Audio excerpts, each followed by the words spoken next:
Hello, everybody. Welcome into another Coach's Corner. It is Wednesday today, and it's August, already August. So all month long is back to school and stress less in the wellness community. And I am super excited for our first guest expert in parenting of the month. Stephanie, welcome in. Thank you so much, Gina. Happy to be here.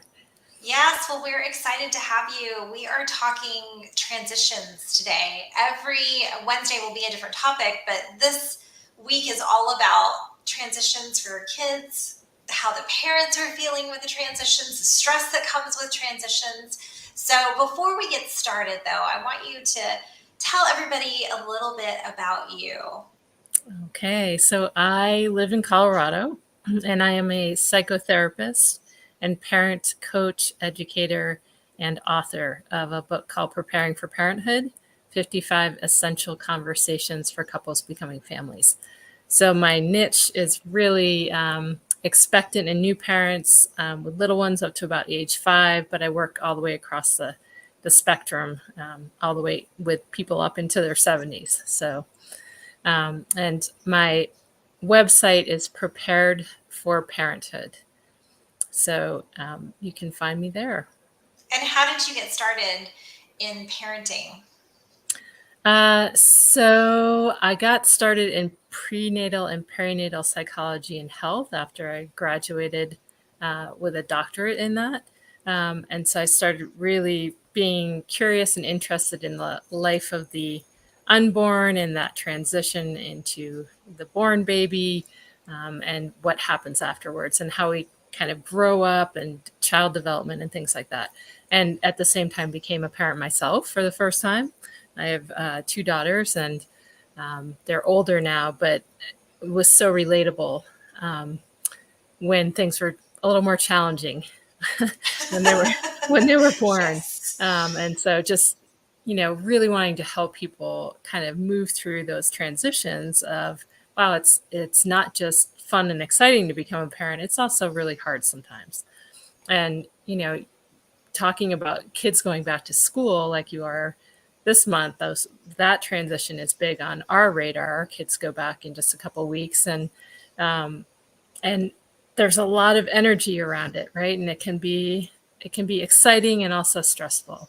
And so I think any way that we can help parents find a little bit more ease and less stress in those transitions, whatever they are, is beneficial for everybody.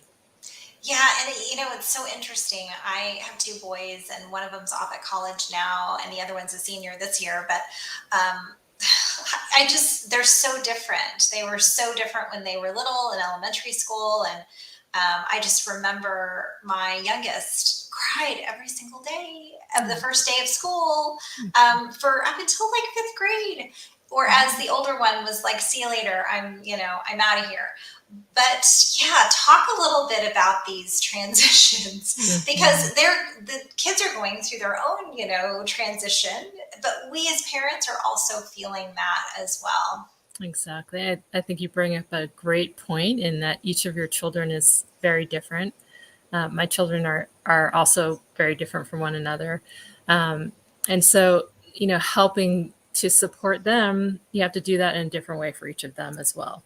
Yes. And that can create extra stress because what you use the first time around maybe doesn't work it the second time around, or maybe doesn't work for the next transition. So it may be a transition to, you have your first baby, or your baby is suddenly crawling and, moving all around the house, or running all around the house, or going to school for the first time, or becomes a teenager, or goes off to college, or has their own baby as an older child, an older adult.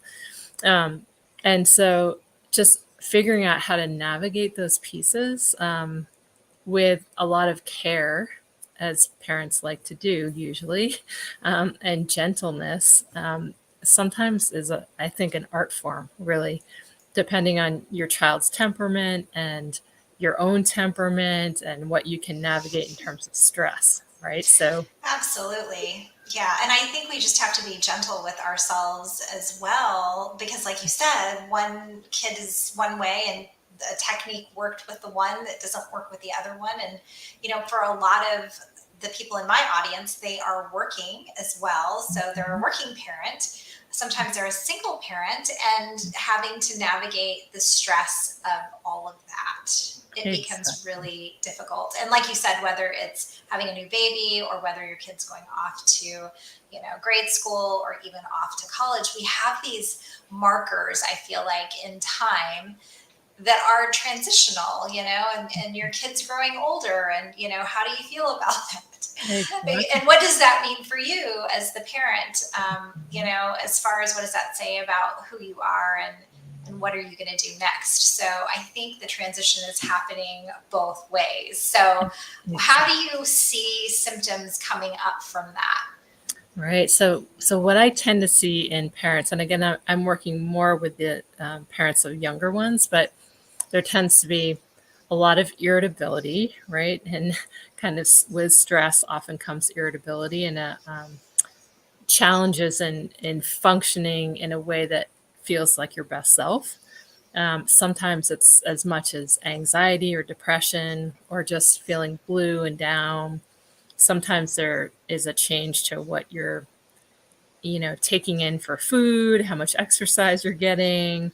Sometimes if you're in a relationship, it's a challenge in your relationship. So I see a lot of those pieces. And a lot of times it's just a challenge in relating to your child, right? So if your child is not excited to go back to school and they're really putting up some big boundaries, like I'm not going, right? Like how do you navigate through that and help them kind of bridge that and do what they need to do to kind of move along in life without losing your cool. Like, if you're trying to get to work on time and your kid's like, nope, I'm not going to school, you could be presented with some big issues going on. So it's really trying to maintain a sense of calm, um, and and manage yourself and your own emotions, as well as help to support your child in that. Yeah, and I think we often forget to look into outside resources as well. Like we don't have to be the only one here. If you have a partner, you can rely on your partner or pull in the school counselor or, whatever it is that I think the kid needs and what do we need too, whether that's you need to vent to your best friend. But we forget, and I feel like especially as women, we take everything on and feel like we have to be the ones to solve this problem when oftentimes we don't. There are other people out there. Exactly, and that's such a great point. And I feel like, especially in the United States, at least, we live in such kind of isolated pods, right? We're each like usually in our own home with just our nuclear family.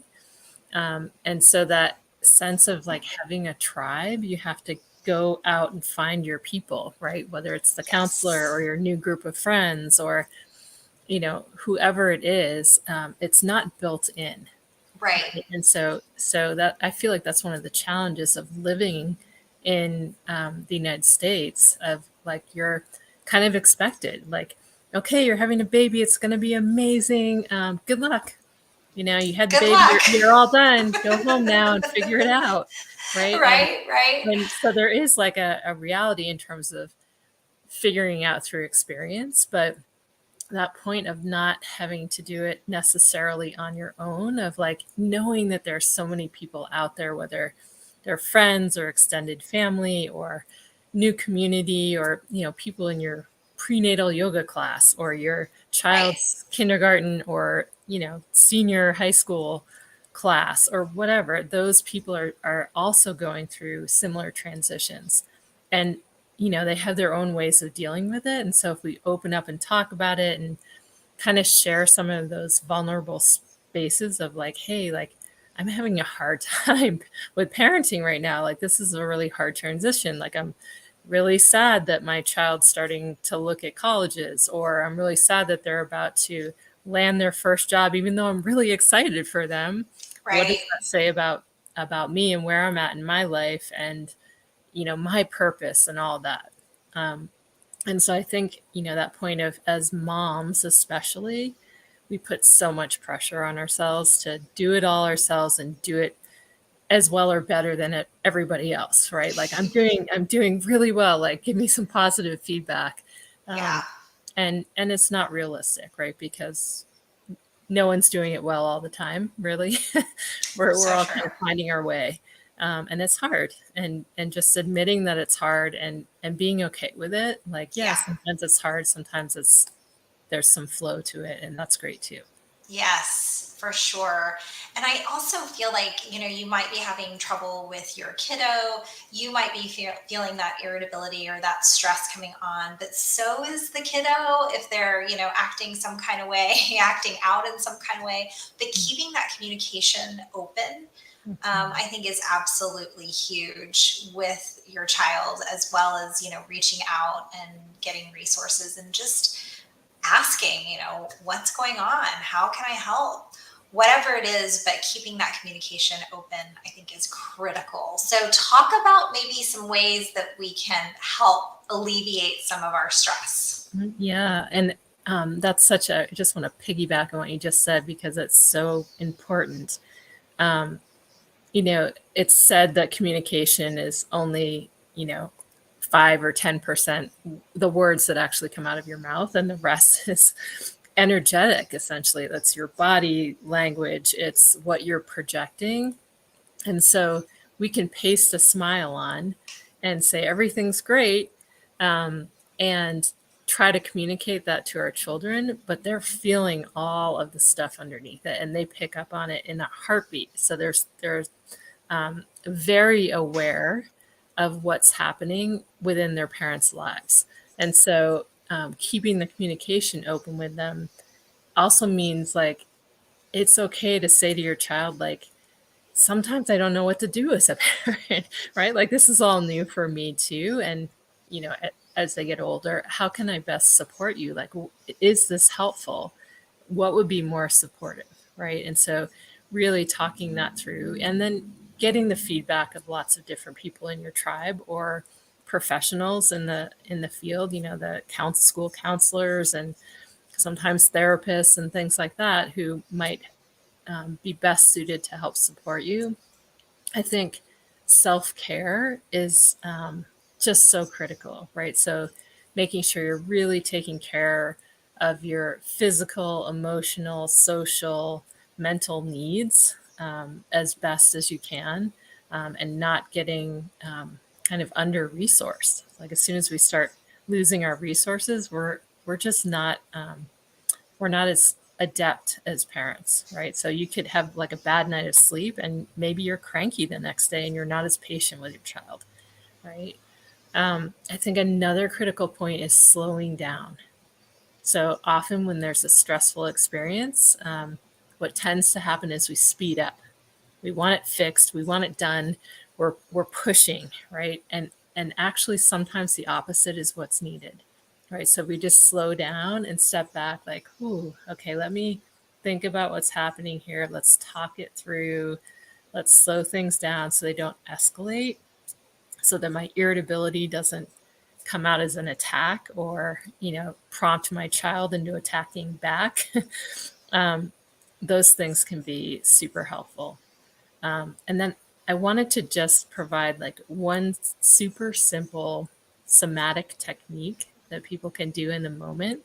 So sometimes when I'm overwhelmed or stressed, um, and I'm having a hard time with the slowing down piece, and like everything in my being is moving faster and faster, what I invite clients to do is just turn your head all the way from left to right. So you just literally turn your head, look around the room, see if you can find 5 things that are a certain color, like blue or green, and just name them to yourself. And what you're doing is you're helping your brain settle. It goes out of the kind of fight or flight stress zone and more into your frontal cortex, which is your more thinking, planning, okay, what needs to happen here? Can we slow things down? Part of your brain. And what I notice is that for most people, it's enough to shift that experience of stress into, okay, like, we can figure this out. we'll find a way through this and it's going to be okay. Oh, I love that. I love that technique. Yes, because I so resonate with everything needs to move fast or is feeling like it's going fast, and my emotional temperature is rising, and I have to get to work, and you're not cooperating, and all the things, and you just feel like you're just elevated. And so if you can bring yourself down in some kind of way, yeah, that's a great technique to switch from sympathetic to parasympathetic nervous system and just bring everything back to frontal cortex and decision making. And oh, I have a choice here. I don't have to get all crazy and like my hair's on fire. Right. And just breathe and be in the moment, because that's where you are. I mean, regardless, sorry, you're going to probably be late to work. Right, exactly. And There's just not any way to get over it. yeah, and so great to also be able to teach your children that, right? Yeah. Whatever age they are, just like, hey, turn your head, look around. Nobody has to know what you're doing, right? You can do this in a crowd of people if you're, feeling some anxiety and you're just like, wow, okay, just settle. I'm just right here, right now, and things are okay. Excellent. I love that technique so much. Well, Stephanie, we are wrapping it up. Tell everybody how they can get more of you if they have more questions about transitions, parenting transitions, whether it's infant or, whatever year that you're dealing with. Yeah. So again, my website is preparedforparenthood.com. And you can reach me by email at info@preparedforparenthood.com. And I'd love to just hear any feedback or, field any questions you might have. So please feel free to reach out. You can also find me on Instagram at Prepared for Parenthood. Awesome. Well, thank you so much for coming on to do this for another Coach's Corner. Thank you, everybody who's watching the replay or watched live. And we'll be back next week with another parenting expert, and we'll see you then. Thanks, everybody. Thanks, Jean.